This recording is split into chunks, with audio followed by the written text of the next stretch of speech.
अस्सलाम वालेकुम। आज से 1000 साल पहले एक डॉक्टर हुआ करता था। मजाक कर रहा हूँ। या से 2 साल पहले का वाकया मेरे जानने वाले हैं। उन डॉक्टर साहब की अपनी ज़ुबानी है। उन डॉक्टर साहब का ये कहना है कि मेरे पास 3 ऐसे पेशेंट आए हैं जो बगैर मेडिसिन के ठीक हुए हैं।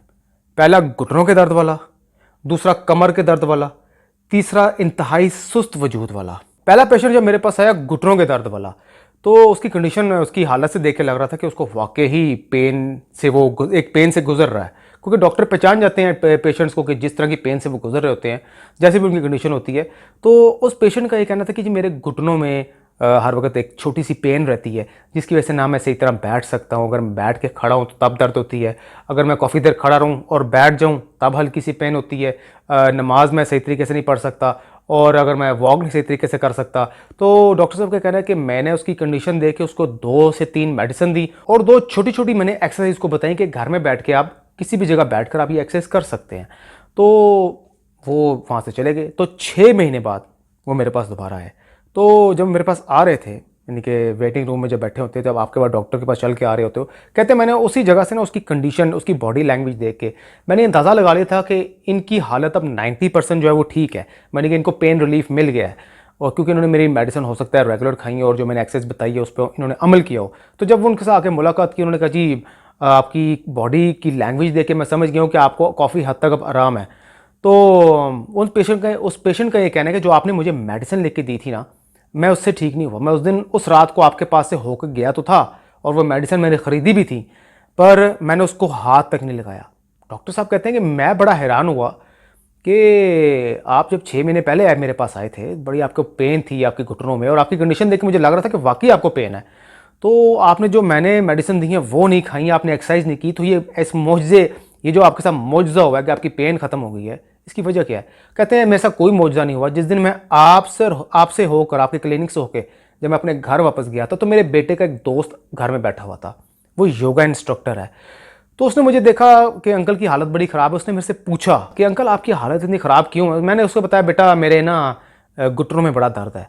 तो उसने कहा अंकल जी आप अभी डॉक्टर के पास से होके आ रहे हैं, आपके हाथ में मैंने प्रिस्क्रिप्शन देख रहा हूँ, ये मेडिसिन देख रहा हूँ। उन्होंने कहा हाँ बेटा, उसने मुझे ये चंद मेडिसिन दी है और छोटी सी एक्सरसाइज बताई है। तो उसने मेरे से कहा अंकल अगर आप ये मेडिसिन खाते हैं ना, तो सारी ज़िंदगी पर आपको मेडिसिन खानी पड़ेगी, और वक्ती तौर पर आपका नी पेन जो है, घुटनों की जो दर्द है, वो वक्ती तौर पे आपको आराम आ जाएगा, लेकिन आपको ज़िंदगी भर ये मेडिसिन खानी ज़रूर पड़ेगी। तो कहता है बेटा फिर मेरे पास इसके अलावा कोई हल तो है नहीं। उसने कहा अंकल जी मैं एक चीज़ आपको बताऊंगा, अगर आप उस पर अमल कर लेते हैं ना, तो आप सारी ज़िंदगी घुटनों की पेन से निकल सकते हैं। तो अंकल ये कहते हैं जो घुटनों के पेशेंट हैं कि जी अगर ये योगा इंस्ट्रक्टर है, ये तो मुझे किसी और चक्रों में डाल देगा कि मेरे ऑफिस आए या मेरे क्लब आए या मेरे जिम आए, और मैं वहाँ पर आपको मैं ये एक्सरसाइज कराऊंगा, ये एक्सरसाइज कराऊंगा। तो मैंने बड़े धीमे लहजे से बोला, मैंने कहा हाँ बेटा बता दो। तो उसने कहा अंकल जी एक ही चीज़ मैं आपको बताऊंगा, और वो आपने खुद से करनी है, आपको कोई नहीं करवाएगा, आपको कहीं जाने की जरूरत नहीं है।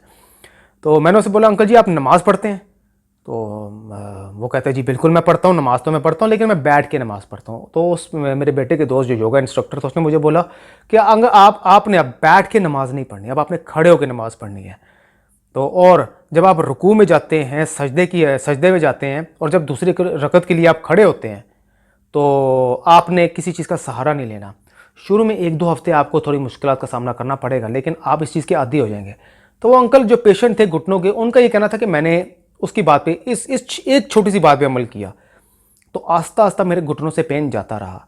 यानी कि जब वो सजदे में जाते थे, तो बगैर किसी चीज़ को, ज़मीन को होल्ड किए हुए, वो अपने घुटनों के बल, अपने अपने बैलेंस से, अपनी पावर से, अपनी स्ट्रेंथ से वो वापस खड़े होते थे। तो कहते हैं मुझे शुरू में 2 हफ्ते थोड़ी सी मुश्किलात का सामना रहा है इस चीज़ में प्रैक्टिस करते हुए, लेकिन मैंने 6 महीने नमाज ऐसी पढ़ी और मेरी घुटनों में ऑलमोस्ट दर्द जो है वो ख़त्म हो चुकी है।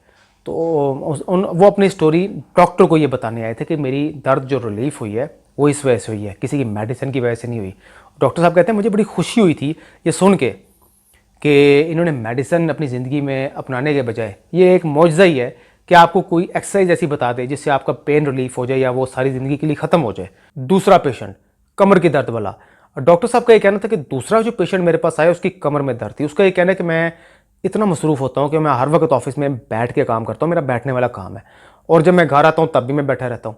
तो इस वजह से हो सकता है मेरी कमर में दर्द निकल आई हो। तो डॉक्टर साहब का कहना है जो आप दर्द की नौयत बता रहे हैं, इसकी वजह यही है कि ज़्यादा बैठने की वजह से इस तरह की दर्द निकलती है।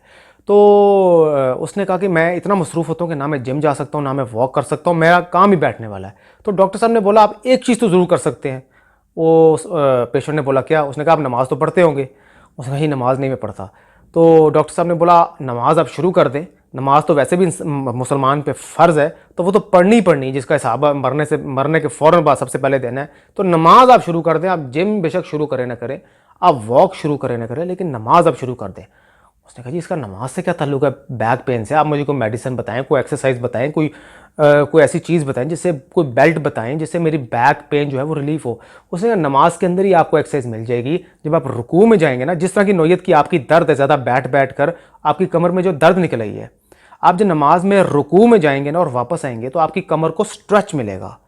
एक्सरसाइज में भी आपने यही करना है, आपने अपनी कमर को स्ट्रेच देना है। तो उसने कहा जब रुकू में जाएंगे ना तो आपकी कमर को स्ट्रेचिंग मिलेगी, जब वापस आएंगे तो वो स्ट्रेचिंग वापस आएगी, तो इससे आपका पेन रिलीफ होगा। और जब आप 5 वक्त की नमाज पढ़ेंगे तो उसमें कितनी रकतें आती हैं, आप हर दफ़ा रुकू करेंगे और वापस आएंगे, आपकी कमर को स्ट्रेच मिलेगा और वापस आएगा, इससे आपकी पेन रिलीफ ठीक हो जाएगी।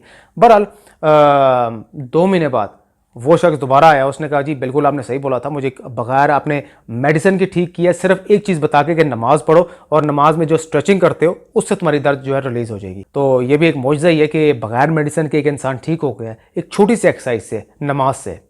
तीसरा पेशेंट जो कि इंतहाई सुस्त वजूद का मालिक था। डॉक्टर साहब कहते हैं जब मेरे पास तीसरा पेशेंट आया तो उसने मुझे बोला जी डॉक्टर साहब मेरे जिस्म में ना हर वक्त एक सुस्ती सी रहती है और मुझे ज़्यादा नींद भी आती है, तो ये ऐसी क्या वजह है मेरे साथ? डॉक्टर साहब ने बोला बेटा ये कोई बीमारी नहीं है, ये सिर्फ हड्ड-हरामी है। तो मैंने, डॉक्टर साहब का ये कहना है कि मैंने उसे बोला, पेशेंट को अपनी जान छुड़ाने के लिए मैंने उसको बोला कि जा जाके नमाज़ पढ़ा कर। तो बहरहाल वो चला गया। 3 महीने बाद उसका मुझे फ़ोन आया। उसने मुझे बड़ा शुक्रिया अदा किया कि जी डॉक्टर साहब आपका बहुत बहुत शुक्रिया, आपने मुझे ठीक कर दिया है, मेरे जिस्म में हर वक्त एनर्जी रहती है, मैं अपने घर के भी सारे काम खुद से करता हूँ, किसी को ऑर्डर भी नहीं देता। इवन कि जो बाज़ार से भी कोई चीज़ लानी होती है मैं यूँ उठता हूँ और जाके बाज़ार से भी चीज़ ले आता हूँ जाके। पहले मुझे सुस्ती की वजह से मैं अपने कमरे से नहीं उठता था, मुझे नींद भी ज़्यादा आती थी, मैं हर वक्त खा के बैठा रहता था। डॉक्टर साहब ने बोला ऐसी क्या वजह है कि आपकी बॉडी में एनर्जी आ गई है? तो उसने बोला जी आपने जो मुझे नमाज का बोला था ना कि 5 वक्त की जा जाके नमाज़ पढ़ा कर, तो मैंने उस चीज़ को अपना लिया। तो बात भी उसकी सही है, जब एक इंसान पैदल चल के मस्जिद जाएगा और एक तो वो पैदल चलने से उसकी बॉडी वार्म अप होएगी, दूसरा जब वो नमाज पढ़ेगा तो सारी उसमें योगा की पोजीशंस काउंट होती हैं, तो उसको अपनी बॉडी में ऑटोमेटिकली एनर्जी फील होएगी। ये वो 3 वाक़यात हैं जो डॉक्टर साहब ने मुझे बताया और मैं बड़ा खुश हुआ फिटनेस के हवाले से। और उन्होंने एक नसीहत मुझे भी की। उन्होंने कहा बेटा अपनी ज़िंदगी से फिट रहना चाहता है? मैं कहा जी बिल्कुल। तू चाहता है कि तेरे गिट्टे, तेरे गोटे, तेरी कमर, तेरा जिस्म फिट रहे? मैं कहा जी बिल्कुल, मैं ये कौन नहीं चाहता ऐसा। उन्होंने कहा बेटा फिर मेरी एक नसीहत है, याद रखी, जो तू फिट रहना चाहता है ना, तो जो रमज़ान के रोज़े आते हैं ना, उन्होंने तराबियाँ ना कभी छड्डी। बात तो उनकी ठीक थी कि तराबियाँ एक अच्छी खासी एक्सरसाइज है पूरे इंसान के जिस्म की। तो एक नसीहत आपको मैं भी करता हूँ कि मेरे चैनल को सब्सक्राइब जरूर करें। अब तक के लिए इतना ही, अल्लाह हाफ़िज़।